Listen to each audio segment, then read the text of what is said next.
Ramblations. Ramblations. Ramblations. Ramblations.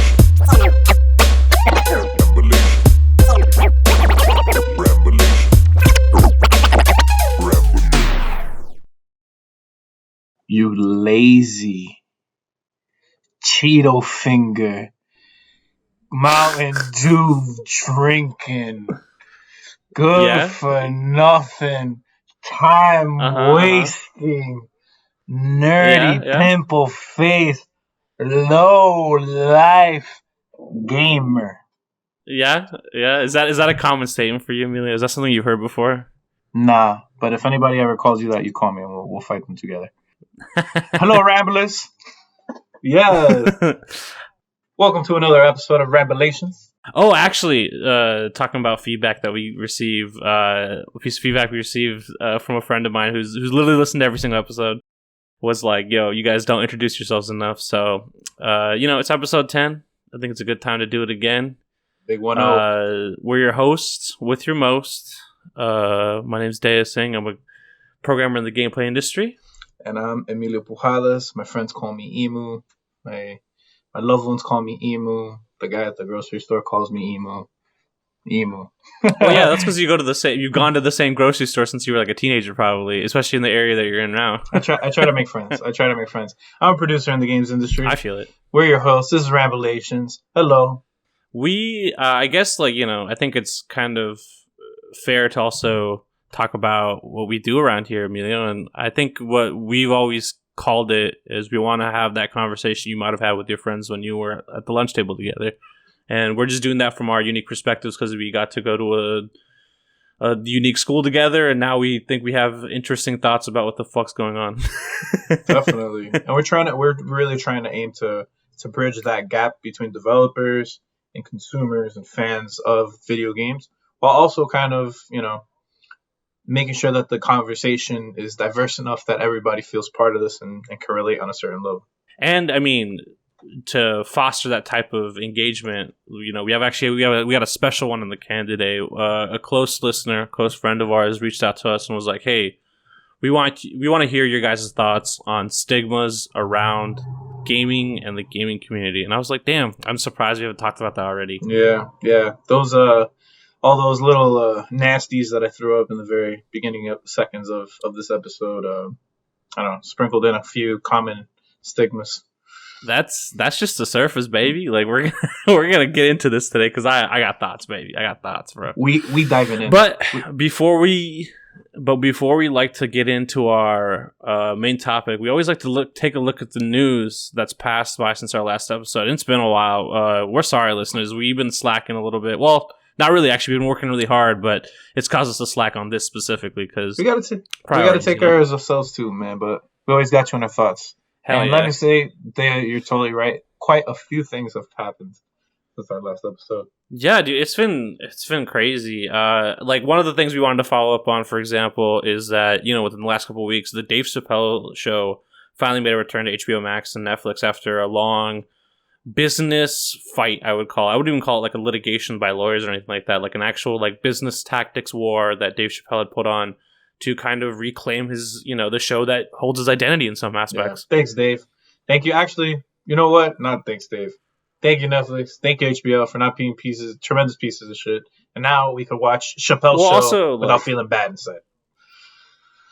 And, thank you to people that listened to when Dave Chappelle had made a plea to not look at his stuff on those services, not look at that show specifically, so he can show that the boycott was a thing that would affect the money part of this, which is what got him to finally be able to pull through on this. So it's amazing, bro. I'm still impressed by the business acumen, and obviously when it comes to Dave Chappelle, and if you listen to enough of the stand-up, you'll know that it comes from a place of experience. So it's just damn. Yeah, no, it's a beautiful thing to see. It shows just how powerful, honestly, the collective voice on the internet can be. And how when played correctly, when you can even weasel your way out. No, weasel's not a good word for it. You can find your way out of terrible conditions, because like the way that contract that Dave Chappelle had described that he had locked himself into, and he said it was like at the age of 18, is like, yeah, I honestly, if I had seen a stack of money like that high and I was asked to sign that same contract, I would have probably made the same mistake easily. Yep. De La Soul, watch. Oh yeah, watch, that's a man. classic. That's Look a classic. at that. Look at what Dave did, man, because fuck, people love your music. And anyway, I mean, we don't want to relitigate this right here, right now. If you want to hear our thoughts on that, you guys should go back to episode 2, I think. It's called Read Your Damn Contracts. And I think we definitely dish out our thoughts on that whole legalese, at least. Yep. Go get your legalese on. And, while the business world has been messing around there, the political world has definitely not stopped the rails of craziness that it seems to find itself on. After the defeat, I was going to call it a humiliating defeat, but it was way too close to be humiliating. After the defeat that the Republicans had witnessed at a national scale in the presidential election, it seems like, they're excited to roll out new restrictions, baby. Trying to get rid of everything that made it easier to vote during COVID, and it's ridiculous, bro. Yeah, they went on record. It's frustratingly ridiculous. They said it. They're just like, yo, if people vote, we lose, man. So, like, they're trying to stop it any way they can. I mean, how much more blatant do you have to be in terms of, like, stifling democracy, right? Like, you're literally taking away one of the few tools citizens have to actually express their opinions, and it's disgusting. It's so disgusting. Yeah, so, I don't know. Keep your eyes peeled, people. Call your senators. Be active. Have a voice. And yeah. I mean, getting into the next season, right? Like I think a lot of eyes are pointing forward to 2022 or whatever the next, like that would probably be the next midterm elections, right? Like people, if it's your local elections, if it's your state elections, whatever it is, please, we encourage you to participate at least. It's not always the most effective tool. We're going to be honest about that, right? Like that's just what the reality is, but it is a tool, and we got to use everything we got to show these people that we are paying attention to whenever they make devious moves like this. Speaking of talking about devious moves, speaking of devious moves, this was just funny to me now. Your favorite wannabe redneck, who's actually a Cuban from Canada, Mr. Ted Cruz. So Texas during a crazy winter storm. Global warming coming at us hard, froze over Texas. Yep. And because of the fact that they are so independent that they have their own individual power grid, separate from both coasts that have their own traditional power grid, which is maintained and kept together by the federal government, and which honestly one of the few infrastructure things that we actually do a good job about in America. So, their whole power grid went down, and people froze and were without food. And not just that, they had to pay exorbitant amounts of money to heat their homes within this time. So they're also given a fat bill. Yeah, like we're talking about for like a month's electricity. Like, at least in Washington, sometimes you'll see the bill go to $200 or $300, maybe a little more, whatever, right? But like people are paying this. I saw one of $16,000, $14,000. I mean, like you can't, like, I don't know. Power is an essential thing. You can't leave that in the hands of a company. Like it's just not going to work out in your favor. These people are out here trying to gouge people while they've just been impacted by a once in a life, not even once. It was technically once in 100 by the statistics, but that's probably going to be more of the norm coming up because of the conditions that we're facing. Like that is just the reality of it. And their fearless leader, Ted Cruz, he's a good father, man. He's his kids, so he says. His 10-year-old daughter, not someone that like not even a teenager. His 10-year-old daughter really wanted to go on vacation, man. Really bad. She just, she heard of this place called Cancun somewhere. I don't know, from her elementary school playground. She just had to go, Emilio. She just had to get on and meet all of her friends in Cancun. Like, come on, bro. You can't blame your $10. So Ted Cruz flew over to Cancun during the middle of this fiasco, and he put the blame on his daughter. Once the internet cyberbullied him, he came back to the United States, and he basically said he was just trying to be a good dad, and that's why he left to Cancun. You know what my problem with this is, man? I got two issues with this. I got two issues with this specifically. Especially in the fallout, like obviously him leaving Austin or Texas in such a dire time of need is, while he's supposed to be like a representative or a servant of the public, I guess, right? That's just terrible in itself, right? But on his way back, there he has defenders. You have Republicans that are trying to come out and defending him. And the worst excuse, the thing that like I read so many times and I was just like, are you serious? Where people are like, they literally say, what is he supposed to do? The defenders. Yeah, what is he supposed to? And when somebody that's not in office, and either in his state or like they ran for his state and didn't make it, so that's Beto O'Rourke and AOC, both organized different types of services to help people in need, whether it was get them food, whether it was call to make sure like elderly citizens are doing okay. These multitudes of different things to do just to make sure that people are taken care of in some way, shape, or form. How dare someone ask, what can he do? Like, are you freaking kidding me? He was, it's disgusting. His country his home was in really dire needs and really bad conditions. So he just went to another country to seek a better, an easier life for his family, bro. Not only that, the exact country that like people here try to keep people out. Like, what is going on? There's so many like hoops there's so many mental hula hoops that people are jumping through to try to like reconcile this, which makes me it's disgusting. The other thing that makes me bothered me is he comes back, right? He gets bullied by the internet, cyberbullying happens, he comes back. He does a photo shoot, like he does a whole thing, does interviews and stuff like that, right? Basically, drops off some water, does some volunteering work, and then I think a few days later he goes to CPAC, which was the conservative political whatever conference that was in Orlando. So he basically came back from Cancun after dropping off his daughter or whatever, and then like Texas, the place that is under crisis, was literally just a stop point for him to take a few pictures and then go hop onto a different plane. Like it's really bad. Like I do not understand how this is defensible. Did he have a nice tan though? Especially after. Did he have a nice tan though at the photo shoot? I don't know, man. I don't. But yeah, now we get to call him Cancun Cruz for the rest of his life, hopefully, or at least the rest of his hopefully short political career for whatever the fuck happens next. Yeah, dude. Anyways, let's keep moving on here, bud. We got one of the cool things I wanted to point out was, this is a story I brought up, was that there's this thing going around called the Connect Act, which would be it's a plan put forward by the Republicans to try to privatize more and more of the internet, essentially, or at least the internet service provider.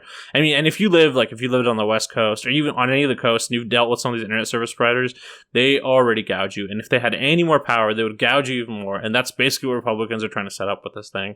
So, just for you guys out there in your own local communities, if you're in America, keep your eyes out for that. For example, here in Washington, one of my friends pointed out that we actually have something coming up on one of the ballots for a public broadband option, and I signed and made sure that my senators and my Congress people knew that this is something I highly support and would want. So keep your eyes out for that, guys. Stay active, use your voice. On a slightly not political, on a different type of news. Inception. It's the documentary at this point, bro. Scientists achieve real-time communication with lucid dreamers. Yo. What's your take on that? So you brought this up to me, and I'm kind of curious on like you obviously, you said you feel this Inception-like feeling after seeing the movie, but like, what is your actual, like, how do you feel about knowing that this is a capability that might be coming up? So just to at least lay out what actually happened. So basically what the scientists were able to do was, while someone was dreaming, they were actually able to have a conversation with them, where the scientists were talking or sending messages. Did they say it was an actual conversation? Yeah, like they were sending messages to them. I don't know if there was anything sent back, but the person dreaming was able to perfectly recall what was being communicated to them. So yeah, they were able to bridge that gap while they were dreaming. So pretty intense. What I think about it, I mean, dude, have you seen Inception? like, like Yeah, for sure. I mean, it has its. I like my Nolan I mean, movies. I Like, like come on now. honestly, of course, like with any new technology, there's going to be a scare, and obviously, it's with any new technology, there's power in it that could be manipulated. But actually, I'm quite curious to see what this can do for psychology and like therapy.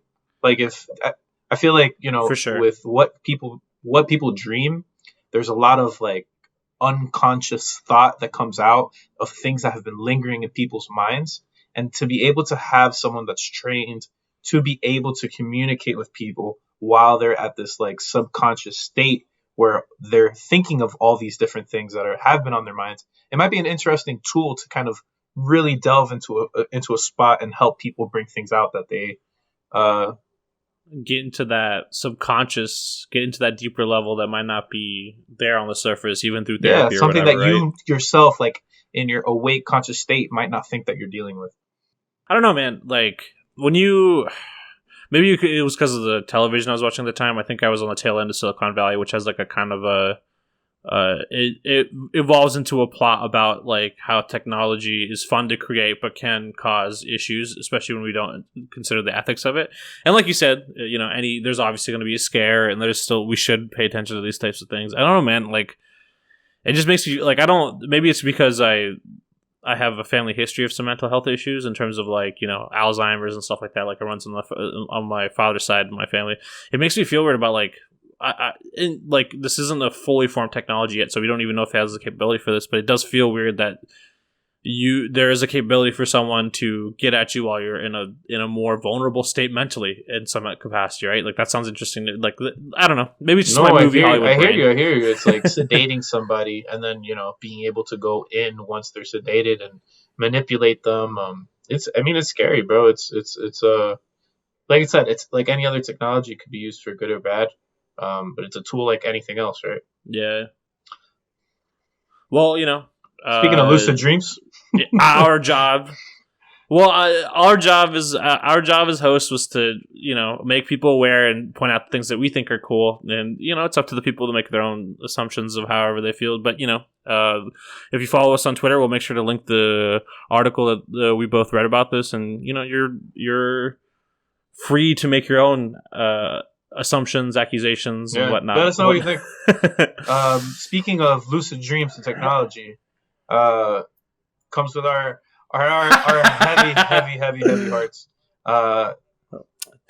Dude, why is music taking like? I'm not trying to boil down someone's death to an hour because the Daft Punk people didn't die. That's what we're trying to allude to. But like, why is music taking so many losses? Like, not even just L's, but like legit losses. Like, there's been a lot of people that just passed away. Yeah, it's rough. It's Daft Punk, rough. Daft Punk has called it quits. The band has broken up. Yeah, man. Damn. Yeah. What is it? 28 years of legacy? I think it was like 92, something like that. 91. Yeah, 93 to 2021, I think was the number I was seeing floating around. 93 is a great year. I was born and Daft Punk was born. 1993. Did you know? A lot of the stories around Daft Punk were kind of resurfacing because people like to obviously reminisce when things change. One of the more interesting ones I heard was how. Did you ever hear about how they got their name? But please do tell. Yeah. So they were, I think it was a rock band, or it was some type of non-electronic band. It was much more like a regular band punk music rock type.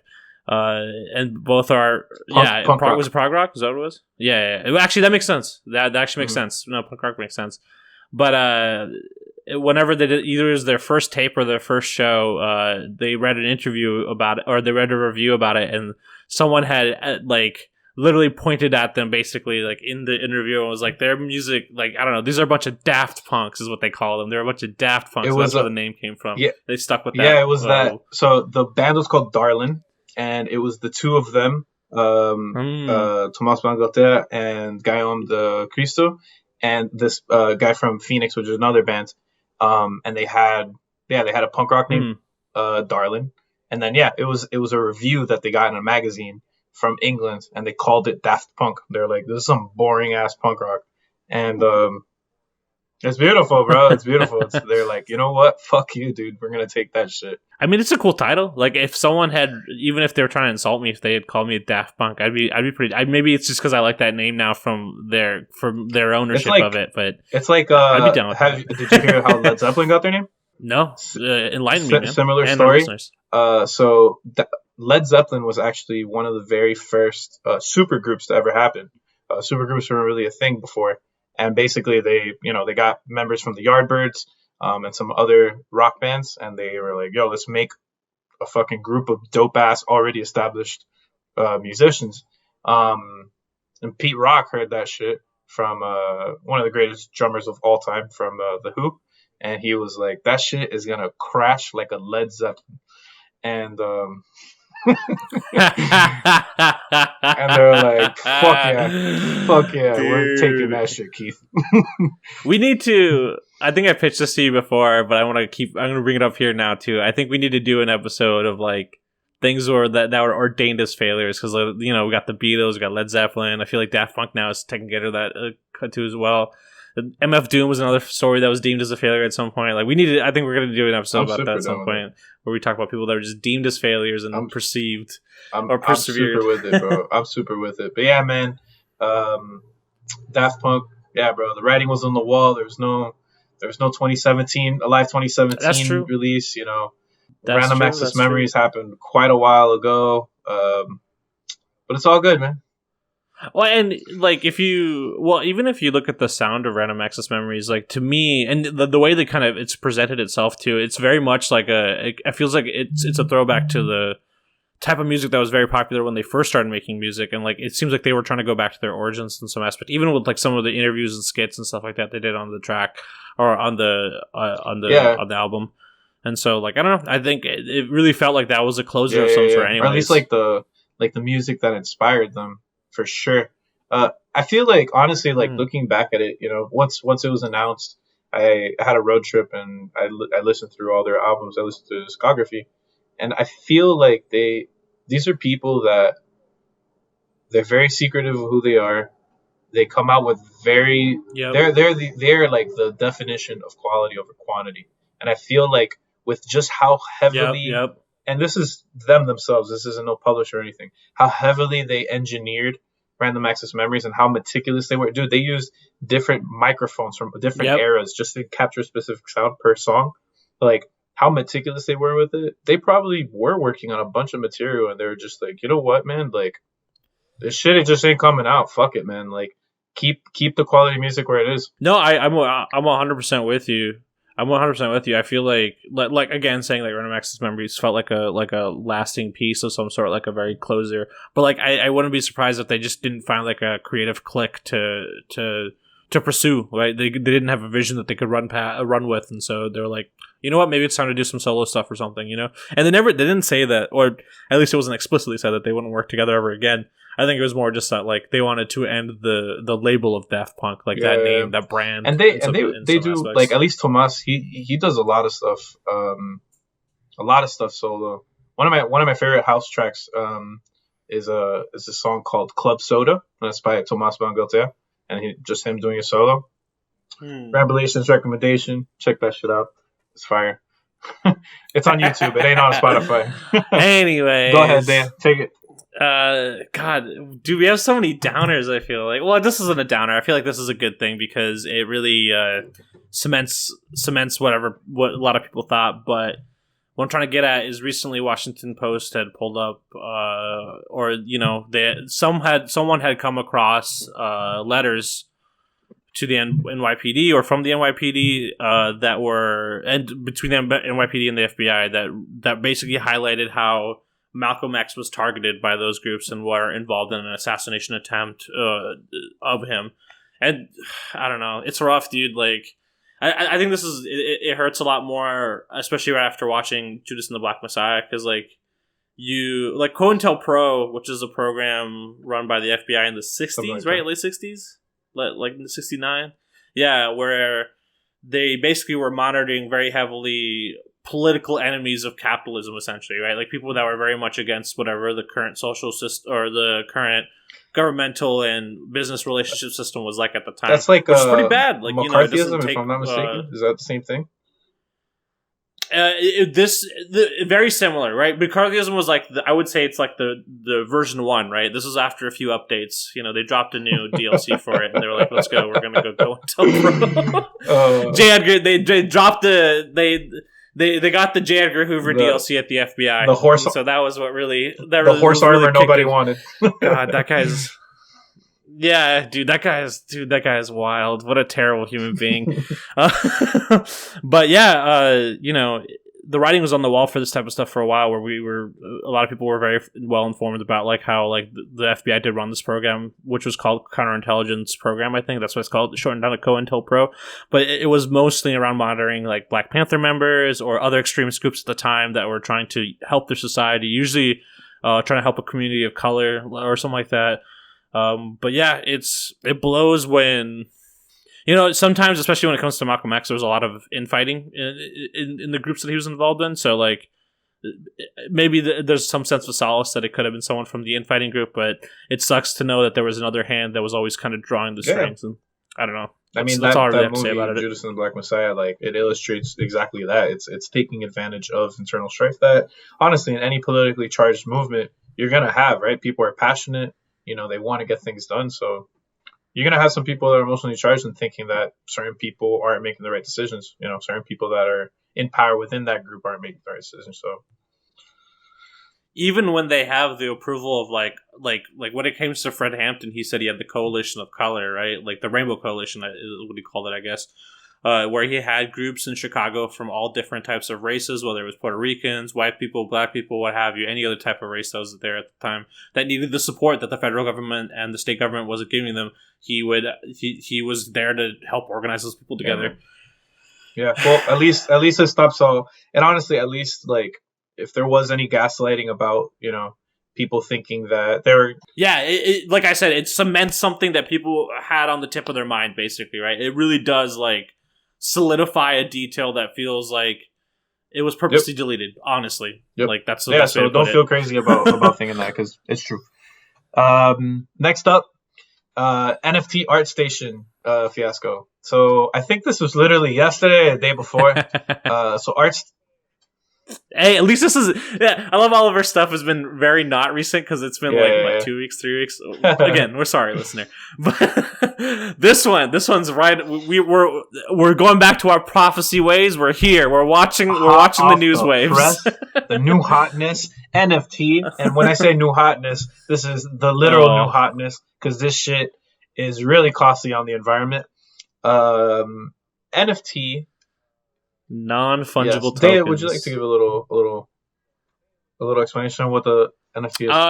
I think I actually heard a pretty great description of, especially in the context of the story, probably in some ways. But like a lot of people are describing, they're basically an NFT is especially in the term of art, it's kind of like a signature. Like you were basically saying that there exists to this one piece, and this is an unrecreatable token. That's why it's called an NFT. And it's not like a coin. Like that's why they don't call it a coin, because you can't spend it. It is only to tokenize an image or a GIF or a video, what have you, right? And so a lot of people are like, "Oh, it's a great way of showing ownership of something," right? Like one of the pitches for it, and I'm assuming this is what ArtStation was kind of getting into themselves, was that like, if you tokenize your art, you can there's a signature on it, and that if it's ever reproduced or whatever, you can say no, that's mine. You can check it against my token if you want. Like I have the non-fungible token that says that I am the original creator of this. Yeah, again, cool system, but it uses the blockchain, and baby, the blockchain it chews through energy. It eats energy for breakfast, lunch, and dinner, and poops out bad heat gases, I guess. I'm not sure, but it blows through energy, which is not good for our environment right now. People ain't using solar to fucking to heat up their computers at the moment, man. So yeah, basically, ArtStation had decided that they're going to run basically a marketplace for the art that they have on their website. You know, and it's basically, if you're not familiar with it, ArtStation is basically like a social media gallery that's like targeted towards artists, where they're able to showcase their art. And this is very leaning onto like professional artists in like the digital realm.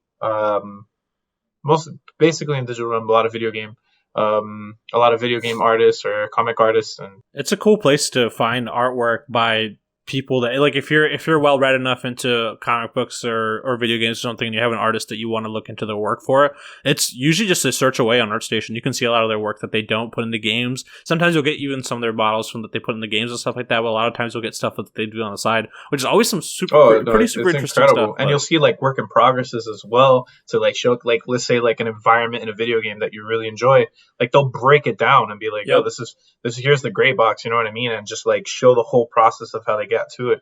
It's really nice, elaborate stuff. You get a nice selection of some polished pre-production stuff and some in-production stuff and some stuff that never made it. It's a pretty wild place to just browse and around. Basically, honestly, this website had decided that they were going to get into this whole NFT craze, where they were going to have a curated set of art coming from their website, and they were going to sell them as NFT tokens and trade them. Huge uproar, huge uproar on social media, and within hours, literally not a day, it was gone. could you describe what the uproar is? I mean, I'm kind of curious because like you brought this story, so I'm kind of curious on like if you got a taste of like what the general public was getting basically at. Like I work at a predominantly art studio. I'm an art producer, and I was in a group with some artists, and they were talking about it, and I followed some links, and it was just like, fuck ArtStation, they don't care about the environment, you guys should have done your research, how could you, like, now you're gonna be like, it was basically, you're killing the environment, like, you guys have no idea what you're getting into, you're about to create this massive public popular, because it's bound to be popular, it's ArtStation, popular form of trading art that is gonna kill the environment. Like, I thought we as artists and as I don't know, man, more intellectual people trying to save the environment are aware of the fact that we need to save this, and you're about to make a decision or just made a decision that's gonna accelerate that, and people don't want to be part about it, be a part with it, be a part of it. That's the one, and yeah, man, like within hours, like literally I watched it. It was announcement, humongous uproar, and they were like, all right, fuck this. This isn't going to work. We thought we did we thought we did our research and whatever, but the pressures and dude, like, come on, though. How if you can take down a campaign like that in 12 hours, you didn't do the research. Don't tell me that. Like, come on now. If you did the research, you would have never even put it up in the first place. But, I mean, like, dude, I to play devil's advocate, like, I understand where they're coming from, especially from ArtStation. It makes sense as a move, right? Like, oh, there's a new technology out there to help artists label their assets and to, in some aspect, fight, like, copyright, plagiarism, what have you, right? But the writing's on the wall, bro. Like, the technology's not good, or it's not viable. That's the true way to put it, actually. It's just not viable for the conditions today, that we live in today. It is not what we can use. Maybe, in some future that is a thing that we can use, but that future isn't right now. Maybe not in the next decade, probably not in the next 20 years either. So, like, I don't know, 12 hours and you took it down, and you can do that 12 hours of research beforehand? Come on, bro. But yeah, we'll see, man. We'll see. That that meme in the future might be owned by somebody who's the original. I own Surprise Pikachu. I could show you my token, motherfucker. Bro, I mean, some of these images went up for, like, there's a YouTuber that was selling pictures of his man tits. Like there's the people are out here trying to do some crazy shit. But an example I heard of someone was kind of describing how it could be a bubble, and they had a really good example of why it could be a bubble, which was like, early on, I think in Europe there was an art movement. I think it was just called the Tulip Movement. I'm not 100% sure, right? But apparently there was just a huge thing where people were just making a lot of images about tulips, and they were selling for a lot of money. And for a while, it was a huge bubble where people were just doing this, making a lot of money off of it. But eventually, it popped because people were probably tired of freaking tulip pictures. Yeah. And so, I wouldn't be surprised when enough of these tokens or whatever are made and everything just plummets down to $0 of value. Like it's just not only is it not sustainable from an environmental point of view, but from what I can tell, the economics don't check out either. Right? Like it's all bad. It's so bad. It's a collectible. There's so much trend hopping. Else, like I what's it called? My sister's boyfriend. He was telling me about something like this, but I didn't know it at the time to be an NFT, or I wasn't aware of any of this. But it's a NBA. Yeah. It's an NBA one where basically like you buy packs and you get instead of like a card, like, oh, here's a Michael Jordan rookie card, or Dwayne Wade on the Heat, whatever. It's a moment. So the cards are moments. So it's like Ray Allen hitting the winning 3 to get the Heat into the playoffs, right? Or into the finals. Or like it's Michael Jordan hitting the layup to win that game in the finals. Right. So whatever, those are the cards. Gotcha. And, they have an NFT to it, so it has an actual. It's a token. And there's a whole economy, like a collectible economy, like anything else, like Magic the Gathering, but. I mean, if we're pitching fun uses for this, another one I heard specifically like for games was that people were talking about like, and this happens a lot in CS:GO, for example. Like people will buy signatured guns. Like if a streamer or a pro will own a gun for a while, they usually have a unique name tag for it or something like that, and they might even that might hold extra value. But people were talking about how to make sure it's 100% authentic, you can add an NFT to it and be like, yeah, this signature makes it so we know for a fact that this is the exact gun. Like no one's trying to replicate this. But again, like the environmental cost to add your signature to something should be that of an ink bottle, not that of basically what I saw of someone that was doing a lot of this was they had. What is it? It's one of those portables. Back in school, you ever see one of those portables, bro? Like a giant container. Like a shipping container. Go into class outside. Yeah, exactly. Like we had them in our district where they were kind of like shipping containers, but they had carpet. I had my fourth grade Spanish class, basically, right? But this guy, yeah. You see, I got you. But the video I'd see that this dude was doing the blockchaining or like generating mining for coins or whatever. He had one of those, but it was literally filled with the optimal amount of video cards, just crunching numbers to try to make more coins. And like when you look at the profit of these things, like he said he was making $150K a year or something like that, which that's a fair amount of money. That's more than I make, right? But I also can tell you that through education and enough experience, I can make that amount of money without feeling that bad. It's like the equivalent of like, yo, you know what? I'm gonna make some money, so I'm gonna start chopping lumber in the rainforest and start mining for gold and shit. Yeah, bro. Yo, how long before this probably already exists, but how long before someone tries to sell me an NFT of a chunk of the Amazon? How long? This I feel like that's already happening right now. Like I feel like if I Google searches, I'm not going to do because we're in the middle of a show right now. You can buy. I feel like it might come. It's like a novelty gift, but there's like you can get like you can buy yourself like a royalty section of the from moon? Like Scotland. So you basically get like this tiny piece of land in Scotland that you technically bought and own, and because of that, you are like some sort of fucking royalty of Scotland because you own a piece of land. Oh, you're like the Duchess or whatever. So, gotcha. Bro, it's only a matter of time, bro. This shit's all a mess, and honestly, nothing will surprise me at this point. Yeah. Anyways, we've munched about it on news, and we're trying to give you guys a longer episode because of what we missed out. But we're gonna skip into our final topic for today. Moving on. We have to. That's what we're calling it from now on. The recent news is the freakness of the week. Yes. Sorry. Anyways, that's it. Moving on. Ramblations. Let's talk about gaming stigmas, baby. Let's talk about some gaming stigmas. Bro. Apparently, if you didn't know, bro, we all we're all fucking Dorito munching, fucking Mountain Dew, fucking drinking, pimply, overweight, no girlfriends, sleep in our mom's basement. What else you got? Violent, like crazy a little bit, maybe a little Oh, for sure, like misogynistic, misogynistic too, a little racist. bit. You know, maybe a little Oh, yep, good amount of yep. racism. Yeah, a good amount of racism. Oh God, it's dude.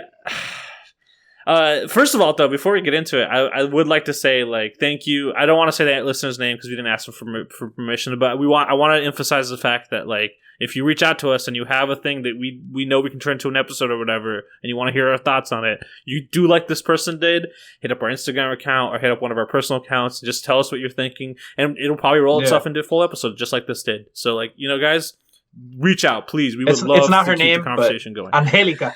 That's my nickname for her. Because that's what I call her when we're fucked up together. Angelica, I love you. Thanks for the idea. But yeah, I mean, where do you want to go? Where do we start with this? We've kind of, okay, so we've listed out a few, right? Gamers are usually unhealthy eaters. Lazy is a few of them. Primarily male teenagers. Apparently, yeah, there's some truth. Like, again, a lot of these things will have some truth behind them. We'll get into that. Violent was definitely one that this listener had asked us about.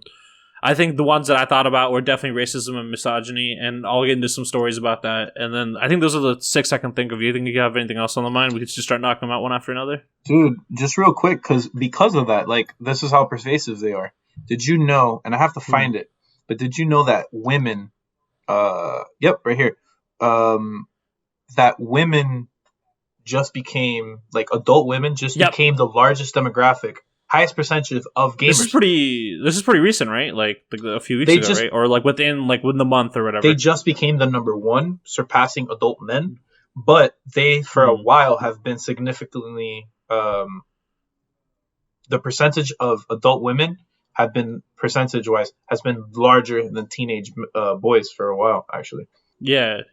And, like, even when I think some of the, like, obviously this stigma, I think, has been born from years past, where there was a majority of, I would say, that demographic of males between, like, 15 and 24, I guess, or 15 to 36 now at this point, right? And they make a majority of the gaming populace. And, you know, I would say for anywhere from probably the 80s to, like, right around the 2010, I would say that's pretty true. But, like, that's changed a lot. And, you know, some of it is the games that are to blame. Like, a lot of the AAA companies, it's not a lie that they do look into who the biggest and easiest to market to group is, right? Like, that's why a lot of the marketing is, and a lot of the games are the way they are, at least at the AAA space. Yeah, there was that, like, that meme that went around in, like, the, you know, mid 2000s, where it's like, look at all the box art. All the box art portrayed the same, you know, white, brown hair, dude with gun with brown hair. Yeah, white. Yeah, dude with gun with brown hair, and then female in background. Yeah, female with background. That's usually not a very good bodily representation of the average woman. No, and it could even be like a main character. Like, the game is not about the guy. Like, I think the one that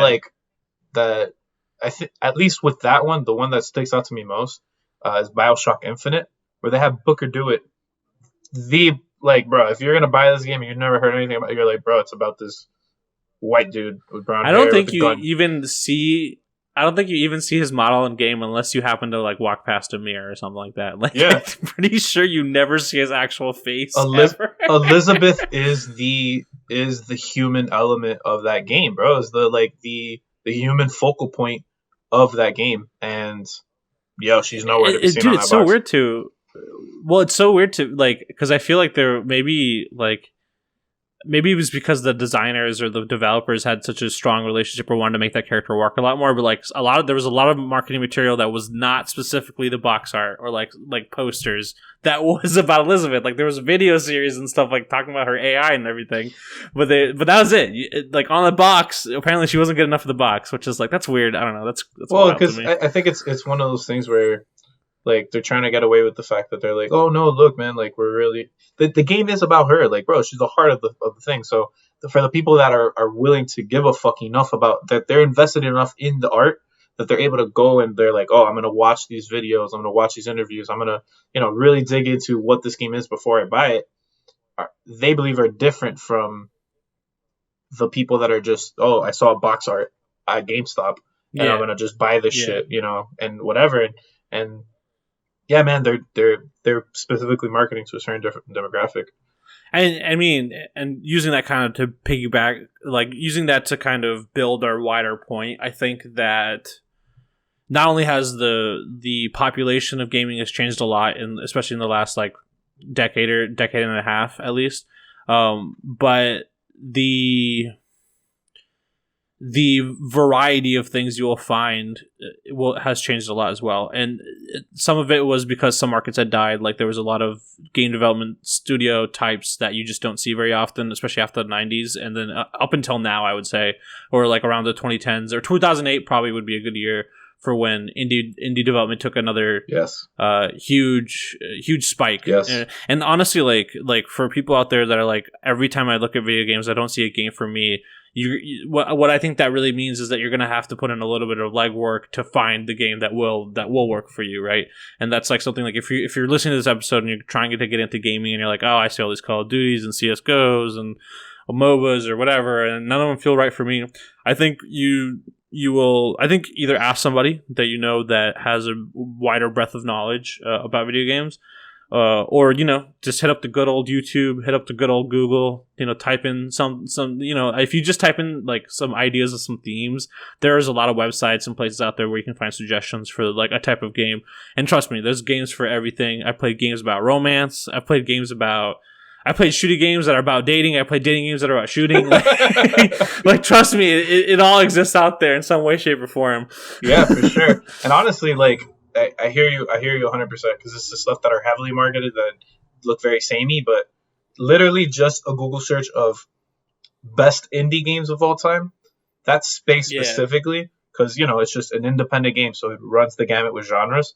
But you will find something that, at least with the art style, you might connect with, or gameplay, or the narrative, or just a representation of or even like just like a sense of expression maybe, or like an atmosphere. Sometimes like our video games has got like, it would be cliche at this point to call them art, right? That's like a thing I think we've stamped on, at least between us, before. That's obviously a truth, right? It is a medium now. But I think that you have to we do a poor job. The representation side of what that variety looks like is very poorly executed because there's no money in that. Maybe, I'm not sure, right? I can't really speak to that because I'm not in the type of department that would be able to talk about that. But there is though, right? Like that we're starting to see more. I feel like now, like what you were saying, like back in maybe like 5-10 years ago, for sure you would see that very sameness. But I feel like now when these numbers are coming up, that you see that, it is not male dominated. It is not specifically male dominated, right? It is a clean cut 50-50 for the most part. It is not just teenagers, like, just people in general are buying these things. You can afford to get different type of representation in your games. And I think we're starting to see that with the main characters that we're getting. All right, I agree with you 100%. However, it is really hard to make a game for a demographic when that demographic does not exist on a dev team. And I think that's very still true in our industry. 1,000,000%, man. 1,000,000%. Right? Like, especially in the AAA space, when we look at the really big name companies, like it is just, and I'm not saying that there aren't women or there aren't people of color, because that's not true either, right? It's just that, like, especially when you think of the cohesive whole that a video game is, right? And the number of hands that are involved in making a Call of Duty, for example, right? That is the type of cut of percentage you're getting, right? Like if you think about something I worked on a 100+ people team, and I'm currently working on a 250+ person team or something like that, right? So that even if we just cut that down as an even share, that means I give 0.25% to myself, basically, right? Like that's how much say I have, and that's going to be relegated to my specific skills, right, of programming and stuff like that. So that might not have the outward expression of showing you a person of color that has worked on this, right? Like even if they have, and not just like, and here's the thing though, like that's just on a strictly if every member of your team had the same amount of say, right? Like you might have some diversity on ground level developers that are actually working on the stuff, but at the very top, how much diversity are you actually seeing, right? And like this is I don't want to call them out, but this is fresh in my mind because I watched it today, and I'm I don't work there, so I don't know how it is on the ground level. I don't know the inner workings. I'm just speaking on what was presented to me today. But I saw the roundtable for Bethesda joining Microsoft today. Oh, okay.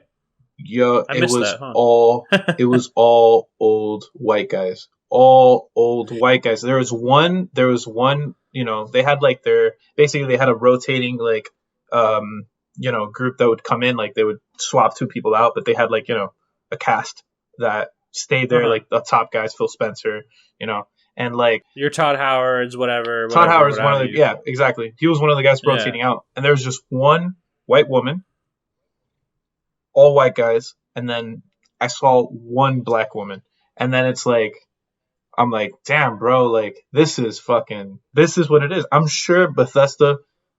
Again, I don't work there. I have some friends that work there, but I don't work there. I can't speak to it. But I'm sure it's plenty. I'm sure it's diverse within there. But man, leadership says a lot because that's who's deciding some of these things. That's honestly who's gonna decide. Like, yo, this is who needs to be on the damn cover because that's what's gonna sell. These are the Yep. people that are making those high level decisions that are pretty fucking impactful. So And I think that I don't know if I expressed this to you, Emilio. I'm pretty sure I have, but like I've talked to a lot of people that I currently work in the industry and work alongside me, or at least at the same level as I do. And I think that when we look at that demographic and the people that are there, we are seeing the cusp of change, and it's going to take like I would say like a decade and a half maybe to fully really reflect that at every level. yeah, But just like any other form of art, even if you look at like a great example I just thought of is Hollywood. Hollywood, and I only know this because I saw an AMC movie like earlier, this like an AMC theater movie earlier last year. They said from 1920 to 2020 they were celebrating 100 years of the company of AMC, projecting images essentially, right? Them having theaters. And if you look at like the type of movies we're finally seeing today, like Judas and the Black Messiah is a great thing, right? And that's like it took us so long to be able to tell that story at that level, right?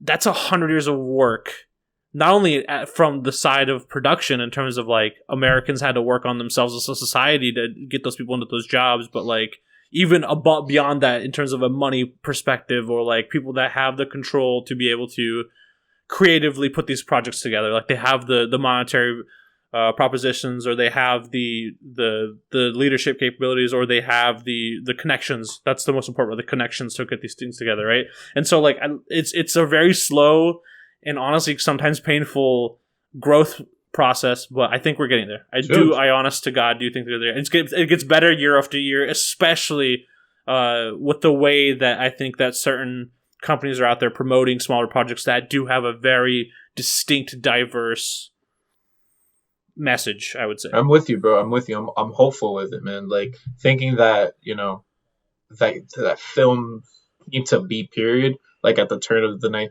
of the 20th century, and they are where they are now. Like, and basically games came out basically in the 70s.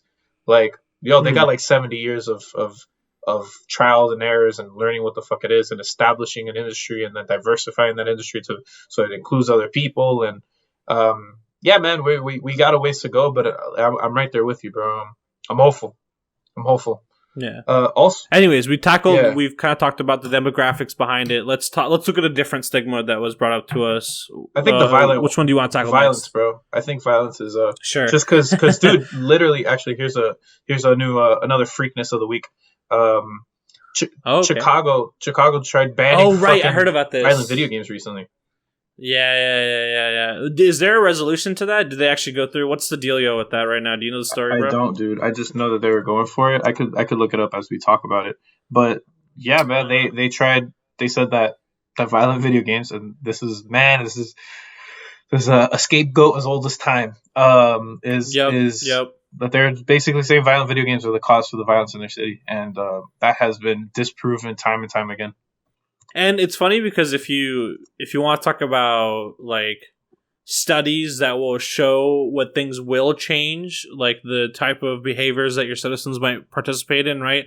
I don't think video games have ever come up, or even forms of entertainment for that matter have ever come up. It's really honestly more like alignment with like social economic impact or other things like that, right? It's usually very much more tangible and much more practical to solve, even, like, because like banning violent video games, like the ESRB barely puts together a board that functions to describe what's in a video game, like to try to put together a rule set to be like, this is a violent video game, or this isn't a violent game, or this can be sold here, or this can't be sold here. Like it's a futile like effort. It's not going to work out for you, I feel like. Yep. Yeah. I mean, so right now I was doing some research, and they're fighting. They're still fighting the battle, but it's uphill. It seems like games are doing all right, and there's some precedent over it not being a case, right? Like that they don't have a case. Supreme Court. Yeah. The Supreme Court in 2011 decided a case on a California law banning minors from buying violent video games. They ruled that 7 out of 2 of the court ruled that video games, like just like other forms of media, are protected under the First Amendment. And yeah, bro, it's just, dude, if anything, to tell you the truth, man, and here's like a bit of me, like, dude, honestly, when I was younger, man, and I was like a teenager and stuff, like, dude, violent video games actually helped me kind of release that energy, bro. Like frustrations from school and life and everything. It was just like it allowed me to play a power fantasy that got that rage out of me. You know what I mean? It was like either like, bro, I'm gonna play some fucking ultraviolet, Grand Theft Auto, and Gears of War, or I'm gonna fucking expert mode through the fire and the flames, fucking Guitar Hero and shit. And I'm like, the high school's fucking crazy, bro. Like, you know? I mean, when it comes to catharsis, like that's a very common theme, I think, among a lot of people that play video games. It might be the circle that I run into because I play a lot of competitive video games, and I feel like that's a lot of people use that as catharsis, and like sometimes even metaphor to kind of tackle other issues in their lives. And I think this kind of also goes into like another one of the stigmas we have here is a waste of time. And it's like, I think you can't really describe it as a waste of time. And not a lot of art can be described as a waste of time because they provide you a psychological or emotional benefit that can at times be really hard to describe. You know, like it's really hard to put into benefits that you can get from playing video games. Yeah, man. Yeah, it's like saying like sitting down to watch a movie is a waste of time, or sitting down to read a book of fiction, or you know, or to listen to an album. Up, like that's a waste of time. It's enrichment of life. You know what I mean? It's what you look forward to after, you know, you do your duties of the day, your responsibilities, you know. But yeah, man, yeah. And for people like us, like if we like again, because when you say the words "a waste of time," I think that's the whole scope of like video games as a medium, right? It's hard for you to ever say that video games are a waste of time. Not only does it provide us with jobs, because you know that's the industry we work in, but on the other hand, we get to. It's like writing a book. It's like doing any type of writing or like making music or anything like that. We try to find some sense of expression for ourselves if we can. And it's really hard with video games because they take some type of. I think it takes a lot more investment of either time or physical energy to get a project up and running for a video game than it does for writing or something like that. And that's my own bias, obviously, because I gotta talk about my art, I guess. No, it's my bias too, bro. It's the culmination of all the other mediums, right? Yeah. And honestly, to tell you the truth, like I don't think Stigmas come out of nowhere either. Like as far as like with the waste of time, like some people do have a problem where like they have an escapism, like an escapist kind of personality trait, and that I feel like video games as an art form, you can enjoy them endlessly and have different experiences. So it really caters to that escapist personality trait where you're just gonna spend endless hours on that. But honestly, that's not the game. That's yo, you got a mental disorder, my dude. You should go see some therapy.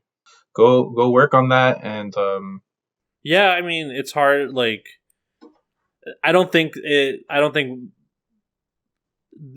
catharsis is a very specific experience that you can go through, and it might let you let go of some emotions, but it's definitely like, do not treat video games or even music or movies or books as like a tool for therapy. Maybe there is some of that out there that functions like that, but I think those experiences are very specifically tailored for that, and I don't think you can't throw that label onto every single piece of art from every medium. Dude, actually, I met a guy back in the day when I used to play on private servers on World of Warcraft because I was too poor to pay the monthly fee.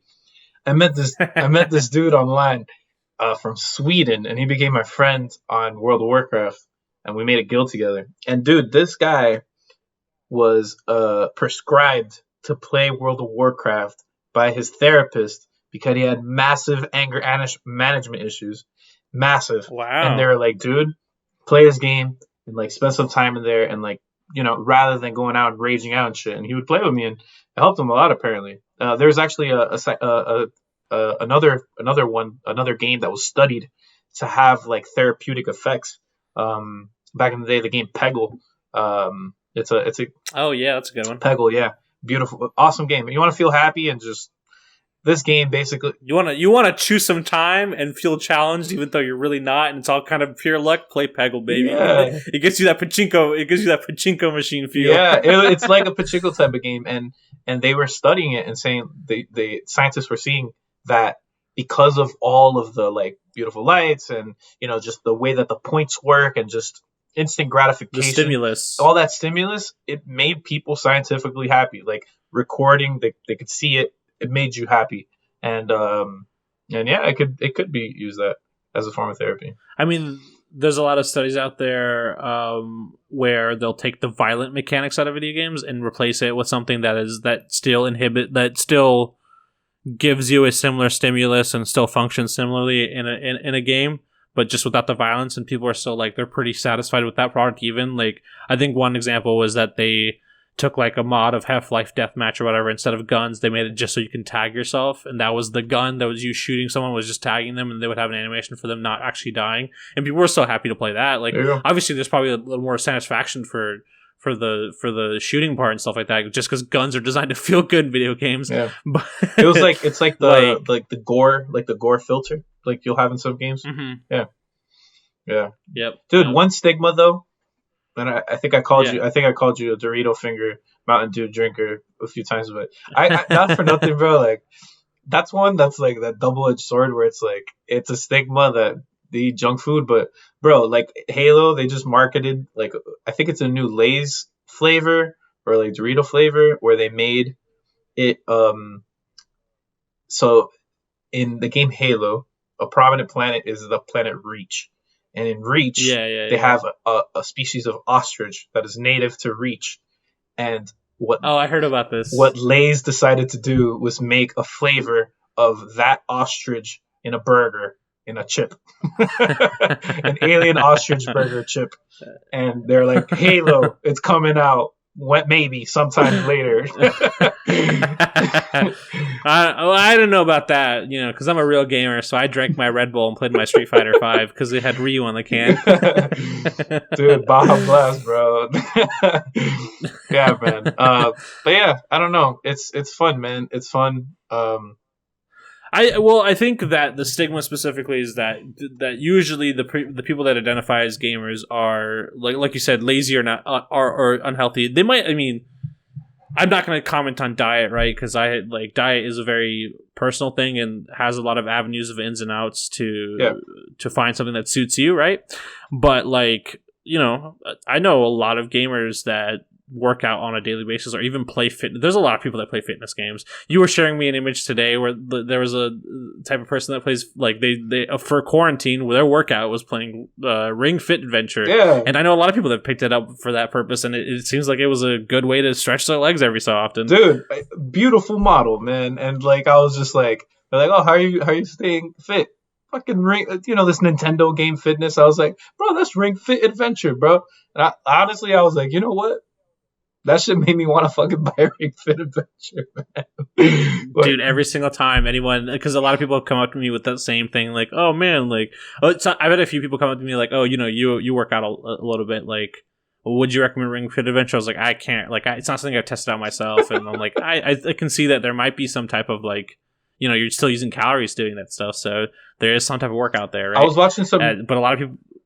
Yeah, But yeah, a lot of people have come back to me and said that like they've really enjoyed that experience. So yeah, I saw some YouTube reviews and like they had like personal trainers checking it out, and they're like, "Look, man, like if it's gonna get you started and into fitness, like it'll give you that jump off point, and it actually challenges you, and it instills some really good habits as far as like drinking water and fixing your posture and things like that that are outside of just the normal workout, while also having a really engaging game with a storyline and you know, quest structure and the whole deal. So yeah, I think I think we kind of touched on this in a separate episode that you should listen to called the Rivals episode. I'm just gonna keep pitching episodes. But I think that you know, we've talked about the physical things that you can do that video games can help you participate in, and then there's some emotional release like catharsis and empathy and stuff like that. But I think that like that's like any other medium type, it's really hard to buckle it down to just those types of experiences and emotions.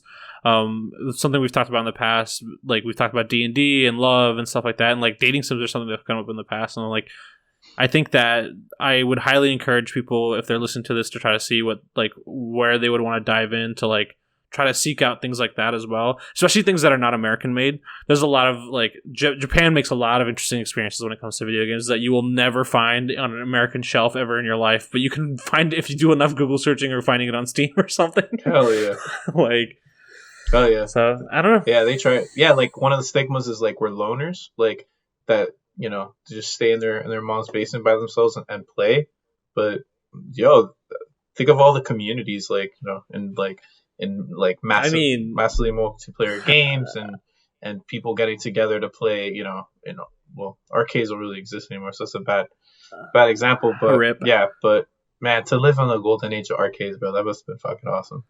We were born in the wrong era. Like a few years off. we really were. But I mean, yo, like Rock Band. I think Rock Band was in our generation, and like, dude, that was an awesome example of just, yo, do you want to come over and we're gonna fucking pretend to be fucking rock stars and we're gonna play on these plastic instruments and have fun. I've gone to enough parties where Rock Band is the thing that will bring four people together more than any conversation or anything else would have, probably, right? Like four different people that have no relationship to each other. They're like, hey, dude, you want to play drums on Rock Band, or you want to play the guitar for me, man? Like, we need to, you know, we're gonna do this song. Like, it's like, yeah, I'll hop in. I'll do a sesh of Rock Band or something like that. Like, fuck yeah, and even games that like don't require that level of literacy, like gaming literacy. Like the Jackbox series, I think is a great introduction to the games where you're like, hey, like my family, I brought them over and we had drinks and we put on Jackbox and we just sat there with our phones. I was like, yo, you don't need to learn how to use a controller. You just use your phone that you normally use and you interact with the game, and it brought people together. It was awesome. We even FaceTime our sisters states away and they were able to play with us, and it's a great time. It's great because, like, I think this is an experience I've had with Jackbox specifically a lot, where, like, you really get to learn a room of people, like, especially if you're playing any of the games that have, like, a sense of comedy involved or some type of writing or some type of personal, like, a lot of personal input to kind of get votes from someone else in the room. You start to learn what the temperature of that room is really quickly and what types of jokes won't fly and what will. Yes, 100%. And which ones that, even though you're like, is this too far? That literally, like, that's how you win, bro. You catapulted yourself because the room was into it. Yeah. Yeah, man. Yeah. Let me flip this. Daya, sure. You loving, adventurous, fit, active, still Dorito fingered, still drinking, you avocado toast eating, diverse, juicy, diverse man, gamer. I mean, all right.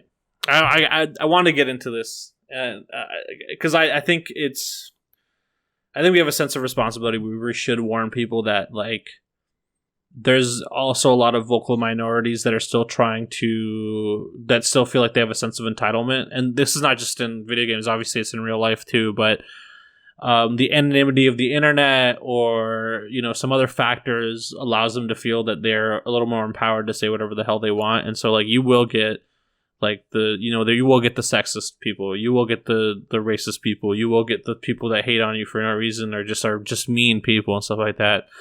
Like, here, I'll give you a story. So a few weeks ago, this is actually in between when we put up our last episode and before recording this one, we had the thought about this video idea up, right? And this is an experience that you'll have a lot when you're playing games like Call of Duty, for example, or CS:GO. Any type of game where you have to queue with people, where you don't know who's going to be in a team. I've figured out a term for this phenomenon. Call it Schrodinger's asshole. Schrodinger's asshole. Am I getting fucked or not?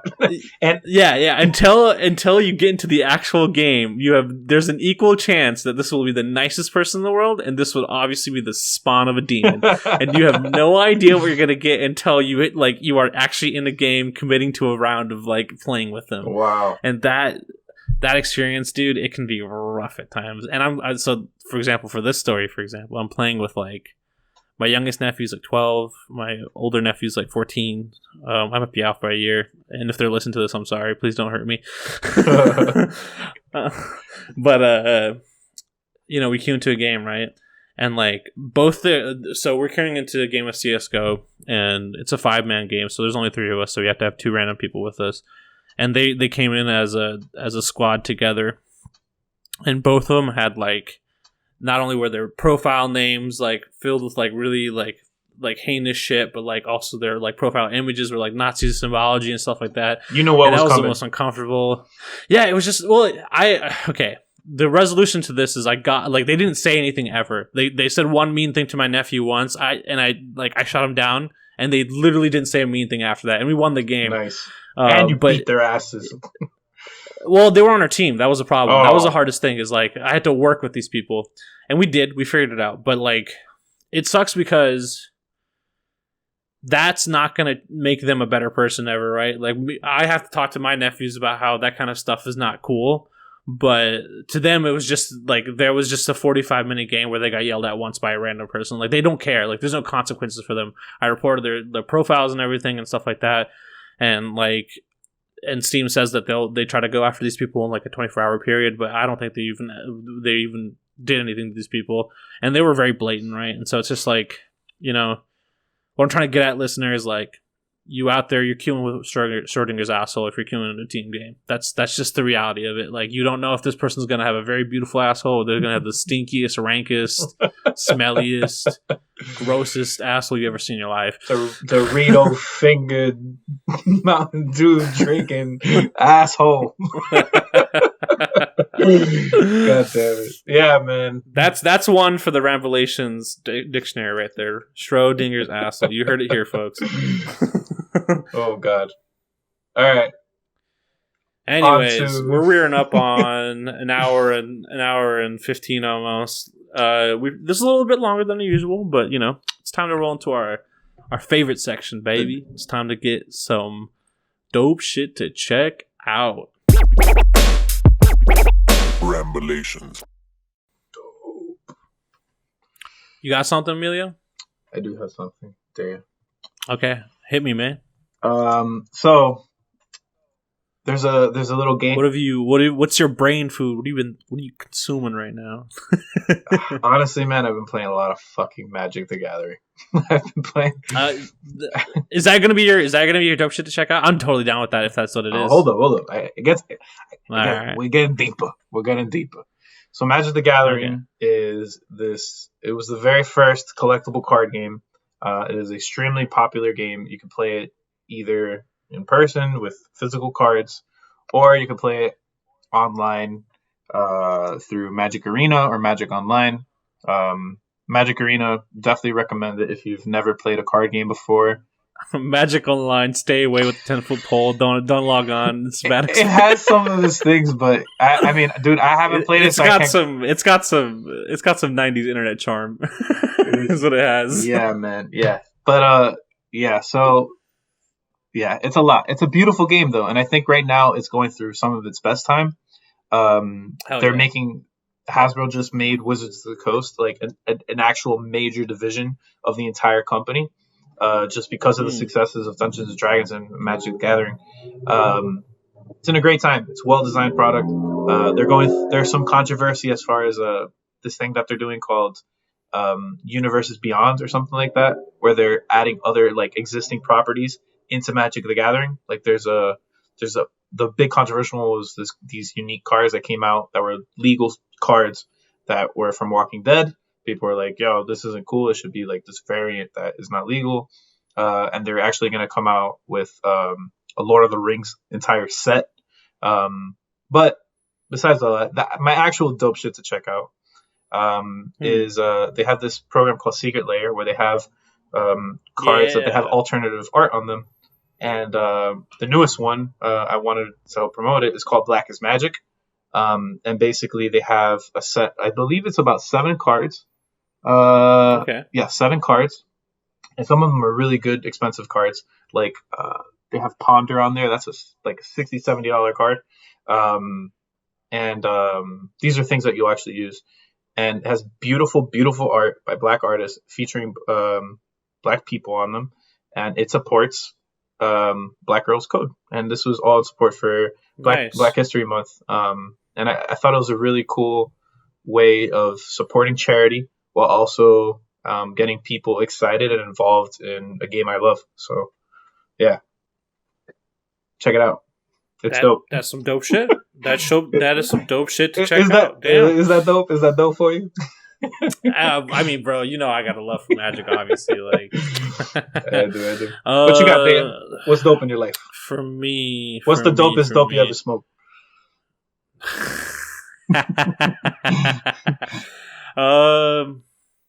You know what? I there was something that's there, you know how I like to watch movies a lot, so I usually have a running list of things that like I keep in my mind for things I want to watch, and like I always wanted to get to this one. I'm kind of sad after watching it that I hadn't gotten a chance to see it in the theaters, but I finally got around to seeing Isle of Dogs. Oh. And if you've not seen that movie, if you don't want to see dogs get killed, don't watch it. I mean, there's dead dogs, but nothing on screen. I guess it's claymation. Yeah. But yeah, it's definitely something that I would say is a dope shit to check out. It's a great movie. It's by Wes Anderson, so Grand Budapest Hotel, Darjeeling Express, all these other movies. Like he's a great auteur, a great director, and he does a lot of cool stuff. But yeah, he's your dope shit to check out. Yeah, man, it has a great cast. Bill Murray, George Clooney, right? I think is in there. Dude, it's a star-studded Edward Norton, Bryan Cranston, George Clooney, Bill Murray, and then there was a few more that I can't even remember. But like it's great because they pretty much just have like it's a voice acting cast, right? But like they nail it, they do a good job, and the claymation is beautiful, and like it's a great art style and like very interesting. Something I would say that is unique to film. Something that like you only see like Leica or like these other studios do, so it's kind of cool to see Wes Anderson's take on it. And he's done it before with like things like Mr. Fantastic Fox and stuff like that. Yeah. So definitely, I think this is much more of like a contained package almost. So yeah, I 100% really fun watch. I really recommend it. Nice. And with that, listener, you beautiful people out there that are, get into games, man. It's for everybody. It's not. Get rid of the stigmas. There's stigmas about absolutely everything in this world. Come in it with an open mind and seek out something that a game that speaks to you, because it's out there. There's definitely at this point enough work out there that there's something out there for everybody. So yeah. Yeah, that's right, gamer. Keep buying our games so we can keep making money. We keep having jobs. I